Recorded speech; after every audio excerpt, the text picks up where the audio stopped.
Well, the federal government's net zero strategy is ad hoc and uncoordinated. That's according to a new Grattan Institute report. The Institute is recommending a major restructuring of Australia's power grid. It says a prioritisation of energy stability is needed when coal is being phased out. The report also recommends market structure design that can ensure supply in a high renewable electricity system. The opposition has seized on it, saying it's further evidence of a fully renewable energy grid not being feasible. When the Grattan Institute, a left-leaning think tank, is criticising the Albanese government for this reckless race to 82% renewables and then to an all-renewables approach and the impacts it's having on the reliability and the affordability, you've got to step up and say you've got it wrong. So that was a response from the opposition. Joining me live now, Tony Wood, Director of the Energy Program at the Grattan Institute, which authored this report. Thanks for your time. What's interesting about this, I think, is you paint the picture that right now things seem okay. Prices have certainly stabilised. Lights aren't going out anywhere, but what's looming is a bit different, and the energy system takes a long time to do anything. So we feel like everything's fine. How soon could we have major issues and why?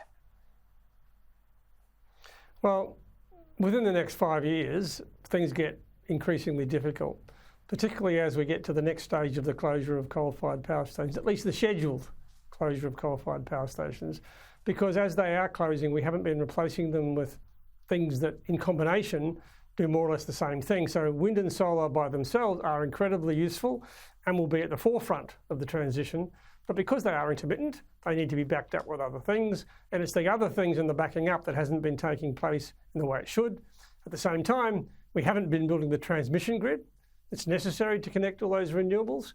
And in the middle of all that, partly because the state governments became frustrated with the Commonwealth government, they've been doing their own thing. That's why you've seen us in our report talking about uncoordinated and had ad hoc interventions by a variety of governments. Yeah, so the national energy market maybe not living up to its name is one of the big things happening here, because, look, phasing out coal is going to happen regardless, and indeed the coalition's well and truly fronted up to that. But the renewable replacements, the large-scale stuff, is proving a lot more difficult than small-scale. You know, small-scale was always sort of overshooting expectations of anything. Mainly we're talking about rooftop solar, large-scale projects and everything to do with it, whether it be backup, whether it be the transition lines. That part is proving harder and slower. Yeah, like it was, to be honest, in hindsight, it's easier to say, it was underestimated how difficult and how challenging this was going to be for 3 or 4 reasons. Firstly, in the first phase of the renewable transition, we could just connect wind farms and solar farms where there was already capacity on the existing transmission grid. And we put it on rooftops, as you said, Tom. Now we're getting to the stage where that transmission capacity has been exhausted and we have to build new transmission. That means we have to put it in places where people don't like the look of it. It's not the most attractive thing you've ever seen. We haven't done a very good job of engaging with local communities. And the regulatory processes of getting approval for wind and solar farms is very slow, much slower than it should have been. At the same time, it's all getting more expensive. So that is the main reason why this is proving to be a difficult and slower transition than what had been anticipated. Yeah, and because it's slower, being slower, it is the replacement to coal, and coal's still due to exit the grid. So there you run into the problem. Now, one of your solutions, a carbon price. What's your 30-second spiel to a Labor minister who has their eyebrows raised when you make that suggestion?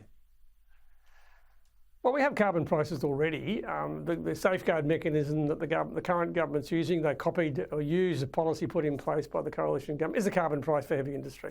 The renewable energy target, which has been behind the progress we have made in electricity on reducing emissions, is a form of carbon price. Not the best one, not the first best, probably a bit more expensive than it should have been, didn't deal with gas the right way, but we've got lots of carbon prices.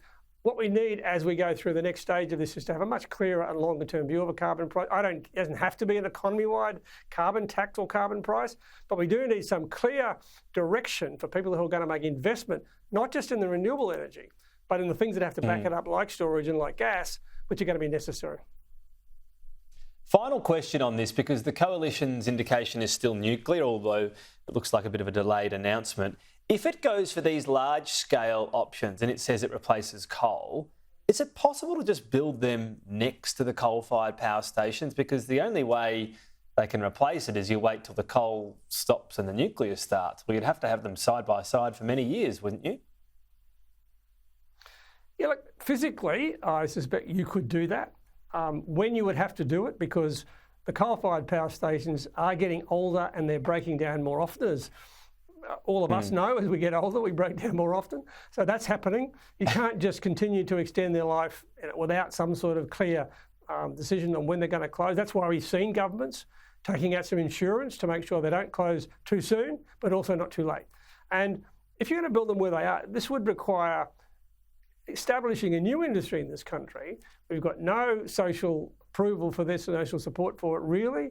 We've got no, certainly on a locational basis, we've got no history of regulation. We've got no history of doing this. It's currently legal. The barriers are very significant. Now, is it possible to do that? Of course it's possible, but the costs and the delays and the chances of it having any impact really in the next 15 years or so in this country is too small. That's the difficulty part of that particular element. It all sounds difficult to me. Glad other people are in charge. Tony Wood, thank you.